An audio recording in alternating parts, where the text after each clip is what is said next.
ওবায়দুল কাদেরের কুকীর্তি ফাঁস করল ভারতীয় মিডিয়া। টেলিগ্রামের চাঁদাবাজি, অনুমোদিত গ্রুপ পরিচালনা ও রাজনৈতিক কার্যক্রমে অর্থ সংগ্রহের অভিযোগে এবার ওবায়দুল কাদেরের বিরুদ্ধে বিস্ফোরক তথ্য প্রকাশ করল ভারতীয় সংবাদ মাধ্যম। ক্ষমতা হারানোর পরেও আওয়ামী লীগের এই শীর্ষ নেতা কীভাবে ভার্চুয়াল মাধ্যমে দল পরিচালনা ও অর্থ আদায়ের চেষ্টা করছেন তা তুলে ধরা হয়েছে ওই প্রতিবেদনে। ওবায়দুল কাদের এখন নিজের রাজনৈতিক কর্মকাণ্ডের মঞ্চ হিসেবে টেলিগ্রামকে বেছে নিয়েছেন। প্রতিদিন একাধিক গ্রুপে নিজে কথা বলার সময়সূচি ঠিক করেন এবং প্রায়ই বলেন ঢাকা ঘেরাও করার ডাক। তবে তার বক্তব্যে সময়সীমা বা বাস্তব পদক্ষেপের নির্দিষ্ট পরিকল্পনার অভাব আছে বলেও অভিযোগ।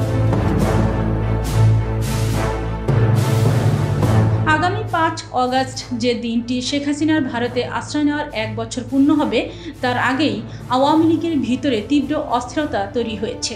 সাবেক প্রধানমন্ত্রী শেখ হাসিনার দল আওয়ামী লীগের একাধিক শীর্ষ সূত্র ভারতীয় সংবাদ মাধ্যম নিউজ 18কে জানিয়েছে, দলটি এখন একাধিক জটিল সমস্যার মুখোমুখি।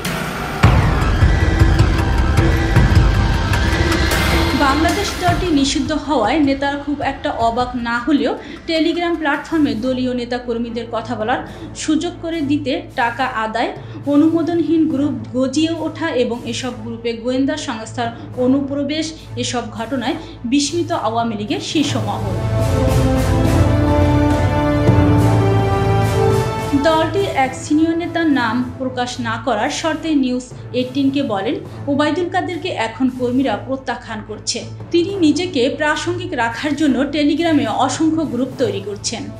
এগুলো দলের জন্য নয়, একটি অর্থনৈতিক প্রতারণা চালানোর জন্য। শীর্ষ নেতৃত্ব জানতে পেরেছে তিনি দলের সিনিয়র নেতা, সংসদ সদস্য ও সাবেক মন্ত্রীদের কাছ থেকে টাকা নিয়েছেন, যাতে তারা শেখ হাসিনার সঙ্গে ভার্চুয়াল বৈঠকে অংশ নিতে পারেন।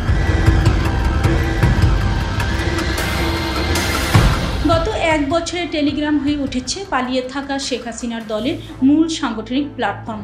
কিছু গ্রুপে সদস্য সংখ্যা 20 থেকে 30 হাজারের বেশি। প্রতিদিন রাত 9টার পর থেকে গভীর রাত পর্যন্ত চলা এই ভার্চুয়াল আড্ডায় অংশ নিচ্ছেন কেন্দ্রীয় নেতা, বর্তমান সাবেক সংসদ সদস্য, জেলা ও উপজেলা পর্যায়ের নেতারা। তবে আওয়ামী লীগের নির্ভরযোগ্য সূত্রগুলো নিউজ 18কে জানিয়েছে, এমনকি যখন শেখ হাসিনা নিজে কোনো টেলিগ্রাম সেশনে উপস্থিত থাকেন, তখন কে তার সামনে কথা বলবে তা নির্ধারণে অর্থ লেনদেন হয়। এ বিষয়ে সন্দেহের কেন্দ্রে রয়েছেন দলটির সাধারণ সম্পাদক ওবায়দুল কাদের।